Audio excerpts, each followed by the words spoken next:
Thank you, Madam Speaker. I rise to speak on Bill C-74, the Budget Implementation Act. 2.5 years ago, when this government was elected, it could be said that they hit the jackpot.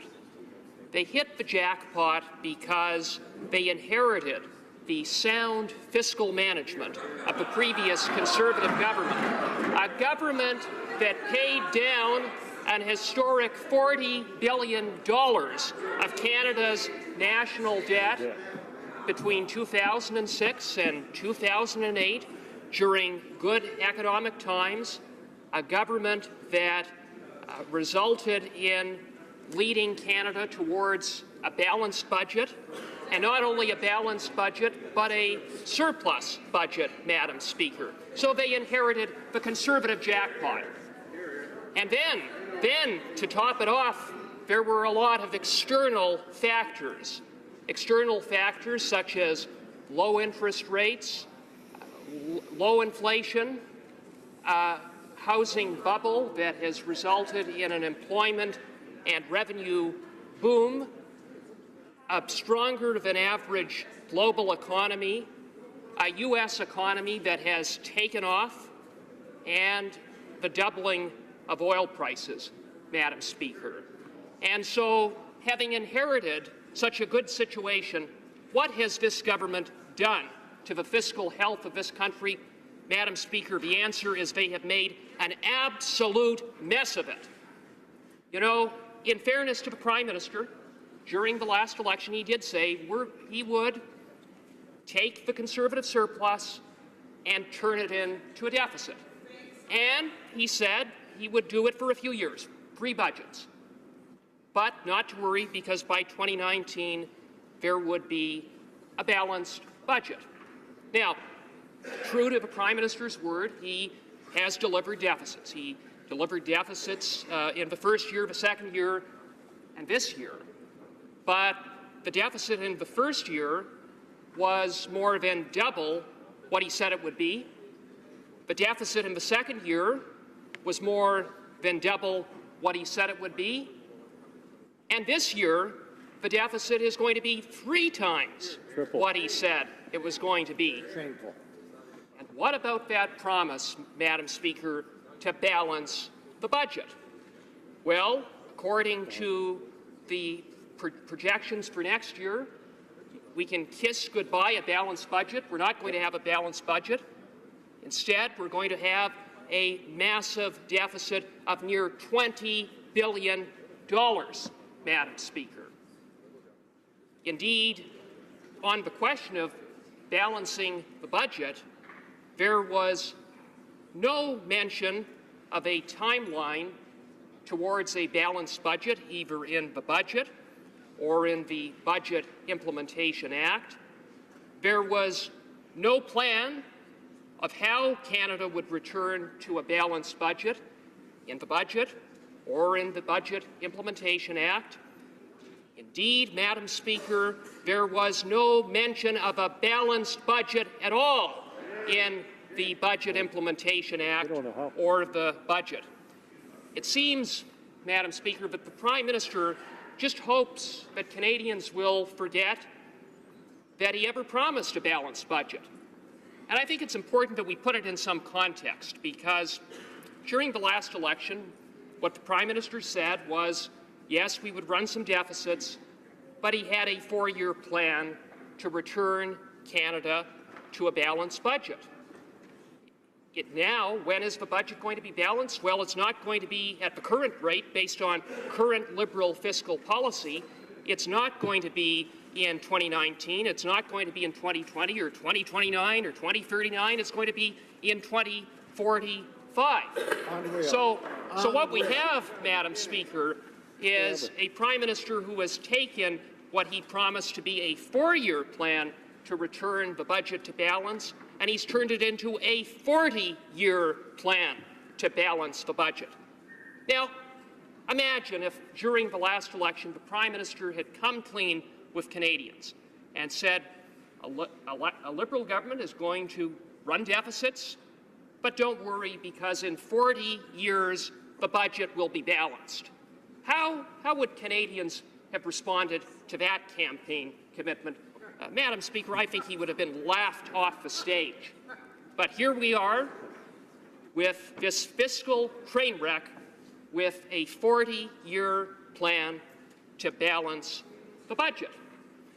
Now, in addition to that, with all of these deficits, the sea of red ink, this government is set to add to the debt nearly $500 billion over the next 20 years. $500 billion. And while we talk about $20 billion deficits this year and next year and as far as the eye can see, and when we talk about $500 billion in new debt, as gloomy as those figures are, they in fact are conservative figures, Madam Speaker, because in order for those figures to be realized, the government next year's budget would have to not increase spending at all. Direct program spending couldn't go beyond 1.5% increase. For the last 3 years, this government has increased direct program spending by over 6%. So the idea that somehow after increasing direct program spending by 6%, that suddenly it's going to be reduced to 1.5% is a fairy tale. And moreover, Madam Speaker, the numbers in this budget are predicated on the basis that both Keystone and Trans Mountain are going to be built. Now, both of these projects are well behind schedule thanks to the policies of this government. Yep. And indeed, Kinder Morgan is on life support. So $450 billion of new debt, $20 billion deficits, Madam Speaker, it's not going to be that. It's going to be far, far worse. Now, Madam Speaker, there are some very real costs associated with all of this liberal red ink. One of those costs is debt servicing costs. Debt servicing costs are set to increase by 1/3 in the next 5 years. 1/3. So debt servicing costs are scheduled to go from $25 billion today to $33 billion in 5 years.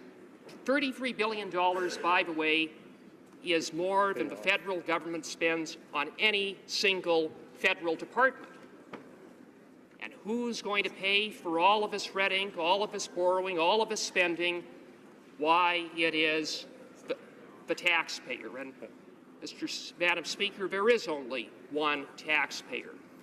And what we have seen is a government that has made life more difficult for everyday Canadians as a result of their fiscal mismanagement.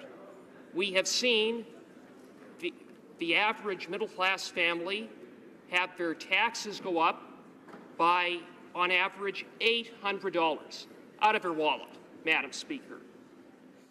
We have seen a government that is now going to make life even more difficult for everyday Canadians with their tax on everything, their massive carbon tax that is disproportionately going to impact lower income and middle class Canadians. Indeed, in the province of Ontario, under the Kathleen Wynne cap and trade scheme, 1/3 of lower income earners pay 1/3 more of their income as a result of that tax than wealthy Ontarians. So that's who's going to pay for it, Madam Speaker.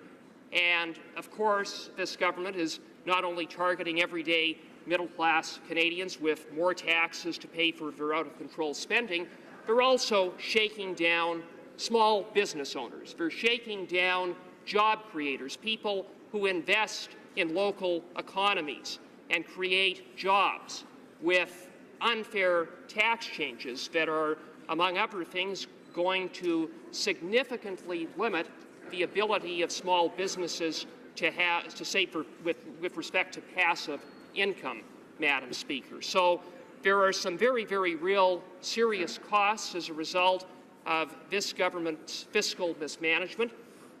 What Budget 2018 in the end means, Madam Speaker, is more deficits, it means more debt, it means higher debt servicing charges, it means higher taxes for middle-class Canadians, and it means a sea of red ink. And so, as the Honourable Leader of Her Majesty's loyal opposition so aptly stated, never has a government spent so much to deliver so little. Thank you.